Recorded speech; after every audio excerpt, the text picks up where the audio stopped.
ಕರ್ನಾಟಕ ಸರ್ಕಾರದ 2026-2027 ಬಜೆಟನ್ನು ಸನ್ಮಾನ್ಯ ಕರ್ನಾಟಕದ ಮುಖ್ಯಮಂತ್ರಿ ಆದಂಥ ಸಿದ್ದರಾಮಯ್ಯ ಸಾಹೇಬರು ಇವತ್ತು ಪ್ರಸ್ತುತ ಮಾಡಿದರು, ಸ್ವಾಗತಾರ್ಹ.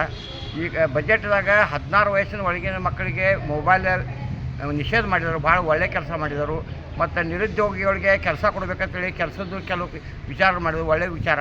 ಆದರೆ ನಮ್ಮ ಚಿಕ್ಕೋಡಿ ಜಿಲ್ಲೆ ಮಾಡಲಿಲ್ಲ. ಬೆಳಗಾವಿ ಜಿಲ್ಲೆಯನ್ನು ವಿಭಜಿಸಿ ಚಿಕ್ಕೋಡಿ ಜಿಲ್ಲೆ ಮಾಡಬೇಕಾಗಿತ್ತು, ಮಾಡಿಲ್ಲ. ನಮಗೆ ಜರ ಅಸಮಾಧಾನ ಐತಿ. ಆನಂತರ ಕರ್ನಾಟಕ ರಾಜ್ಯದಾಗ ದೊಡ್ಡ ಜಿಲ್ಲೆ ಇದ್ದ ಕಾರಣ ಇದಕ್ಕೆ ವಿಶೇಷ ಪ್ಯಾಕೇಜ್ ಕೊಡಬೇಕಾಗಿತ್ತು, ಪ್ಯಾಕೇಜ್ ಕೊಟ್ಟಿಲ್ಲ. ಉತ್ತರ ಕರ್ನಾಟಕ ಬೇಕಾದಷ್ಟು ಅನುದಾನ ಬಂದಿಲ್ಲ. ಉತ್ತರ ಕರ್ನಾಟಕ ಇನ್ನೂ ಭಾಳ ಅಭಿವೃದ್ಧಿ ಆಗಬೇಕಾದ್ರೆ ಇನ್ನಷ್ಟು ಹೆಚ್ಚಿನ ಅನುದಾನ ಬೇಕು, ಅನುದಾನ ಕೊಟ್ಟಿಲ್ಲ.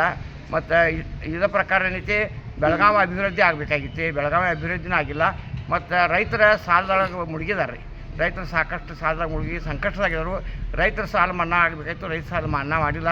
ಅದನ್ನು ಒಟ್ಟಿನಾಗ ಬಜೆಟನ್ನು ಮಂಡನೆ ಮಾಡಿದರು. ಸಮಾಧಾನಕಾರಕ ಬಜೆಟ್ ಅಂತ ಹೇಳಲಿಕ್ಕೆ ಇಷ್ಟಪಡ್ತೀನಿ.